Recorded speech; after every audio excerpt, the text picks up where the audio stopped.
This short presentation is an overview of the isolation of Streptomyces from soil and checking for its antimicrobial properties.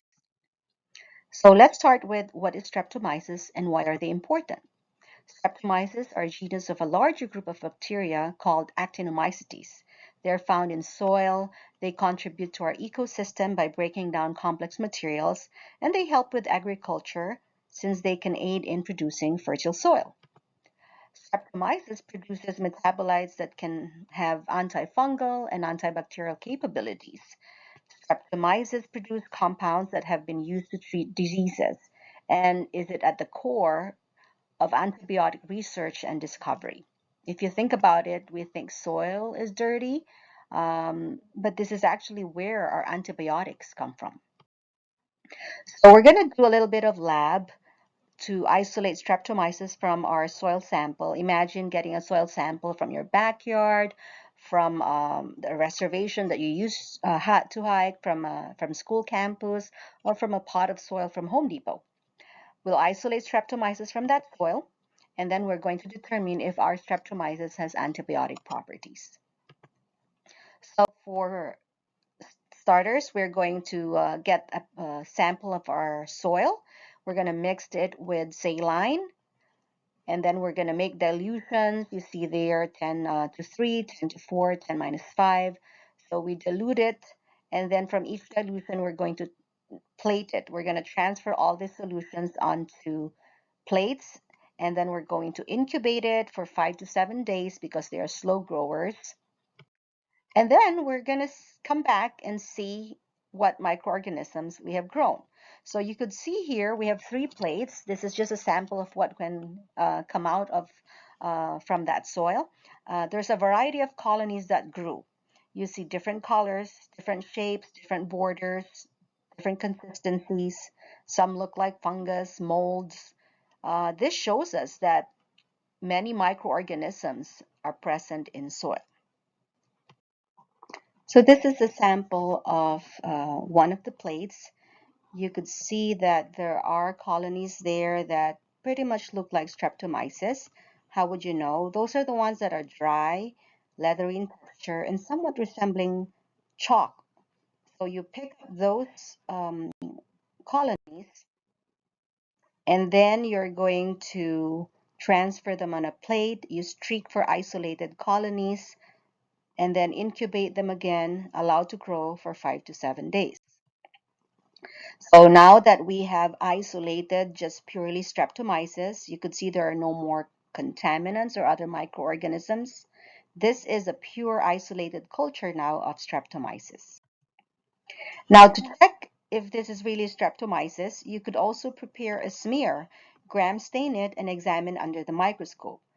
Under the microscope, Streptomyces are gram-positive, meaning they are blue or purple. They are long filamentous bacteria, and they can produce aerial mycelia and spores, somewhat resembling fungal morphology.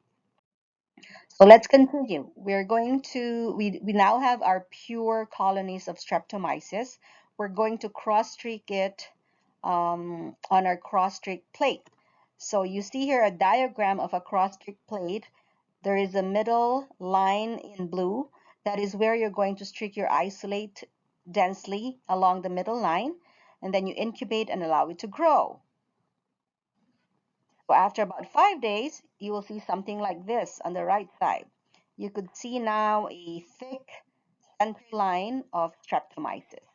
Now you will also see that you have those 6 lines that are horizontal. So we'll reserve that for later. But for this step, we only have a vertical line of Streptomyces that we have grown. Next, it's time to cross-streak our test microbes, and we're going to use ESKAPE. ESKAPE is an acronym comprising the scientific names of 6 bacterial pathogens. So E for Enterococcus, S for Staphylococcus, K for Klebsiella, A for Acinetobacter, P for Pseudomonas, and E for Enterobacter. So basically, we have these specimens in the lab, and what we're going to do now is we're going to cross-streak a sample of each of those ESKAPE at the edge of the plate and streak towards the middle Streptomyces. So you're going to streak Enterococcus right there, Streptococcus over there, and so on and so forth. And finally, our Enterobacter right there.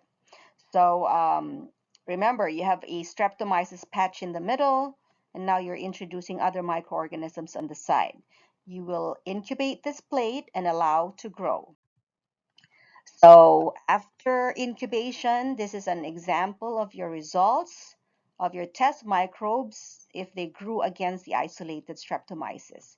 So the first image here shows you that all test microbes grew despite being near the middle Streptomyces.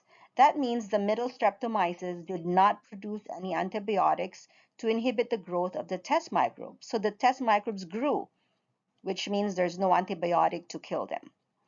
On the right side image, you could see that middle Streptomyces once again, and then on the sides, it appears that the microbes did not grow. They only grow when they are far from the middle Streptomyces.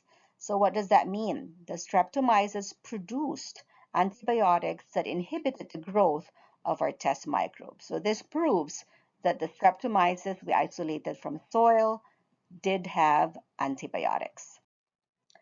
So that is an overview of isolating Streptomyces from soil and checking if it produces antibiotics. Now, if you think about it, we take these antibiotics and they are excreted in feces, which eventually will be found in soil. We give antibiotics to our livestock.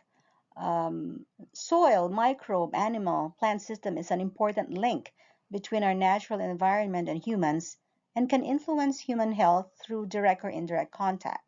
So when we take in all these antibiotics and when we excrete all these antibiotics, it is possible to transmit antibiotic resistance genes in our soil ecosystem.